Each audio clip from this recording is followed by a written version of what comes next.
여러분 안녕하십니까? SBS 생활경제입니다. 네, 오늘 낮 기온이 어제보다 더 올라서 불볕더위가 이어지겠습니다. 어제 대구와 영남에는 올해 첫 폭염주의보까지 내려졌는데 오늘은 전남과 강원 내륙까지 확대될 것 같습니다. 정구희 기자입니다.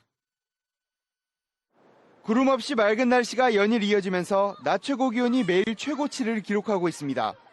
어제 대구 기온은 올 들어 가장 높은 32.5도까지 올랐고 창녕 33.4도, 강원 인제 32.6도를 기록하는 등 전국의 불볕더위가 기승을 부렸습니다. 따뜻한 남서풍이 계속 부는 데다 낮에 강한 일사까지 더해지면서 불볕더위가 계속 이어지고 있습니다. 오늘은 어제보다 기온이 더 오릅니다. 대구 34도, 강릉과 광주는 32도까지 오르겠고 서울 기온은 30도까지 오를 것으로 예보됐습니다.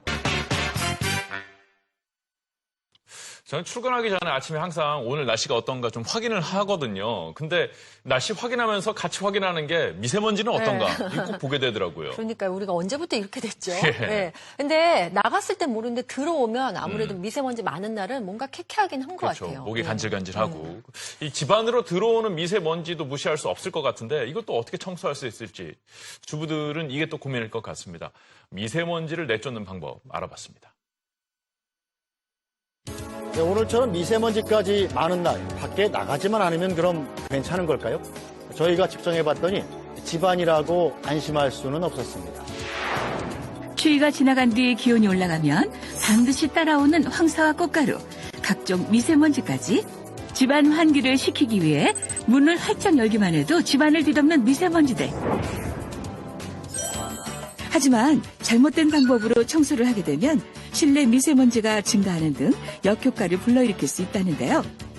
그렇다고 환기를 하지 않고 청소를 한다거나 진공 청소기를 잘못 사용하게 되면 실내 미세먼지 농도가 더욱 높아져서 건강에 악영향까지 끼친다는데요. 그렇다면 건강한 집안을 만들기 위한 올바른 청소법은 과연 무엇일까요? 미세먼지와 황사 걱정 없이 깨끗하게 집을 청소하는 팁을 공개합니다. 아무리 열심히 닦아봐도 그대로 남아있는 먼지들.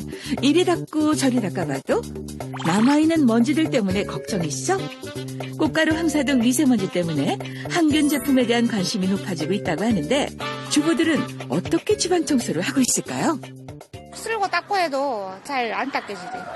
그 냄새 때문에도 그렇고 개운한 건 좀 덜하죠. 그래도 뭐 그 씻은 게 그거밖에 없으니까. 황사 때문에 아이들 건강도 좀 걱정이 되고 그 소화가루 때문에 닦아도 계속 방이 지저분해지기는 해요. 그래서 좀 청소를 날마다 해도 걱정이긴 합니다. 종류만 해도 수십 가지에 달하는 항균 제품. 어떤 것을 써야 말끔히 청소할 수 있을까요? 물 하나로 황사부터 찌든 때까지 우리 몸을 건강하게 만드는 연구를 단연간 해온 연구실을 찾았습니다. 이 살균 소독수는 수소가스가 만들어져서 물에 이제 용존되는 꽃가루가 많이 나르고 이렇게 항사 현상들이 많이 일어날 때 효과적으로 어떤 균들을 차단시키고 막을 수 있습니다. 요리 잠깐만 해도 가스레인지 주위 여기저기 낀 기름때를 치우느라 팔 아프도록 문지른 적 많으실 텐데요. 끓인 술을 부무게에 넣고 기름때가 있는 곳에 뿌린 후 마른 수건으로 닦으면 광택까지 나면서 닦아집니다. 얼룩진 바닥도 그냥 닦았을 때와 차이가 있는데요. 산성도를 측정해보면 확연히 차이가 납니다. 매일매일 청소를 하지만 어느 순간 곳곳에 많은 찌든 때들.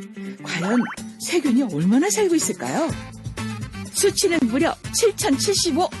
세균이 어마어마하게 살고 있는데요.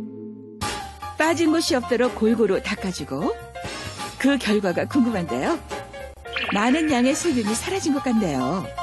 과일 표면에 붙어있을 미세먼지까지도 말끔히 씻어 세균 감염을 막는 것이 좋을 것 같습니다. 황사먼지 속 세균은 비염, 천식 등 알레르기 질환의 원인이 되는데요. 각종 유해물질과 황사, 꽃가루가 흩날릴 때는 청소를 좀 더 꼼꼼히 자주 하는 것이 좋다고 합니다.